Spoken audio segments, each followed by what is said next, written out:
ಶುಭೋದಯ, ನಮಸ್ಕಾರ, welcome to Yoyo Kannada. ಬನ್ನೀಗ ನೋಡೋಣ ಈ ದಿನದ ಪ್ರಮುಖ 5 ಬ್ರೇಕಿಂಗ್ ನ್ಯೂಸ್ಗಳು.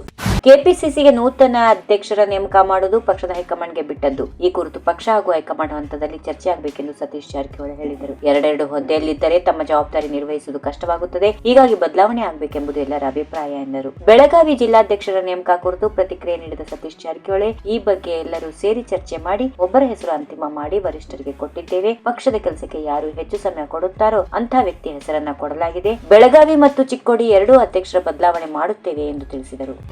ಎಐಸಿಸಿ ಅಧ್ಯಕ್ಷ ಮಲ್ಲಿಕಾರ್ಜುನ್ ಖರ್ಗೆ ಅವರು ತಮ್ಮ ಮಗನಿಗೆ ಬುದ್ಧಿ ಹೇಳಲಿ ಎಂದು ಬಿಜೆಪಿ ರಾಜ್ಯ ಪ್ರಧಾನ ಕಾರ್ಯದರ್ಶಿ ಪಿ ರಾಜೀವ್ ಅವರು ಆಗ್ರಹಿಸಿದ್ದಾರೆ. ಬಟ್ಟೆ ಹರಿದುಕೊಂಡ್ರು ರಾಜೀನಾಮೆ ಕೊಡೋದಿಲ್ಲ ಎಂದು ಪ್ರಿಯಾಂಕ್ ಖರ್ಗೆ ಹೇಳಿದ್ದು, ನಿಮಗಾಗಿ ನಾವ್ಯಾಕೆ ಬಟ್ಟೆ ಹರಿದುಕೊಳ್ಳೋಣ ಎಂದು ಕೇಳಿದ್ರು. ನಾವಿರೋದು ನಿಮ್ಮನ್ನ ರಾಜೀನಾಮೆ ಕೊಡಿಸೋದಕ್ಕೆ ಎಂದು ಸವಾಲ್ ಹಾಕಿದ್ರು.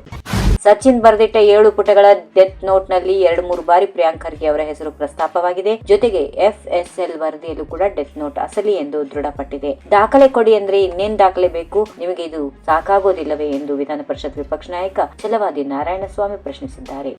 ಗುತ್ತಿಗೆದಾರ ಸಚಿನ್ ಆತ್ಮಹತ್ಯೆ ಪ್ರಕರಣಕ್ಕೆ ಸಂಬಂಧಪಟ್ಟಂತೆ ಸಚಿವ ಪ್ರಿಯಾಂಕ್ ಖರ್ಗೆ ರಾಜೀನಾಮೆ ನೀಡುವ ಪ್ರಶ್ನೆ ಉದ್ಭವಿಸುವುದಿಲ್ಲ, ಇದು ರಾಜಕೀಯ ದ್ವೇಷದಿಂದ ಮಾಡಿರುವ ಆರೋಪ ಎಂದು ಮುಖ್ಯಮಂತ್ರಿ ಸಿದ್ದರಾಮಯ್ಯ ತಿಳಿಸಿದರು. ರಾಜ್ಯದ ಪೊಲೀಸರ ಬಗ್ಗೆ ಬಿಜೆಪಿಯವರಿಗೆ ನಂಬಿಕೆ ಇಲ್ಲವೇ? ಬಿಜೆಪಿಯವರು ಅಧಿಕಾರದಲ್ಲಿದ್ದಾಗ ಒಂದು ಪ್ರಕರಣವನ್ನ ಸಿಬಿಐಗೆ ವಹಿಸಿರಲಿಲ್ಲ, ಆದ್ದರಿಂದ ಸಿಬಿಐಗೆ ತನಿಖೆ ವಹಿಸಬೇಕೆಂಬ ಬೇಡಿಕೆ ಮುಂದುವರಿಸಲು ಬಿಜೆಪಿಯವರಿಗೆ ನೈತಿಕತೆ ಇಲ್ಲ ಎಂದು ತಿಳಿಸಿದರು. ಯದುವೀರ್ ಅವರು ಮೈಸೂರು ಅರಮನೆಗೆ ದತ್ತುಪುತ್ರ, ಒರಿಜಿನಲ್ ರಾಜವಂಶಸ್ಥರಲ್ಲ, ಹೀಗೆಂದು ಕೆಪಿಸಿಸಿ ಮಾಧ್ಯಮ ವಕ್ತಾರ ಎಂ ಲಕ್ಷ್ಮಣ್ ಹೇಳಿದ್ದಾರೆ. ನಾವು ಮಹಾರಾಜರ ವಿರುದ್ಧ ಇದ್ದೇವೆ ಎಂದು ಬಿಂಬಿಸುವುದು ಸರಿಯಲ್ಲ. ಅಸಲಿ ಮೈಸೂರು ರಾಜವಂಶಸ್ಥರಿಗೆ ಶ್ರೀಕಂಠದತ್ತ ನರಸಿಂಹರಾಜ ಒಡೆಯರ್ ನಾವು ಟಿಕೆಟ್ ಕೊಟ್ಟು ಗೆಲ್ಲಿಸಿದ್ದೆವು. ಈಗಿರುವ ಯದುವೀರ್ ದತ್ತು ಪಡೆದುಕೊಂಡಿರುವವರು, ಅವರು ಅಭಿವೃದ್ಧಿ ಕೆಲಸಗಳಿಗೆ ಆದ್ಯತೆ ನೀಡಲಿ ಎಂದರು.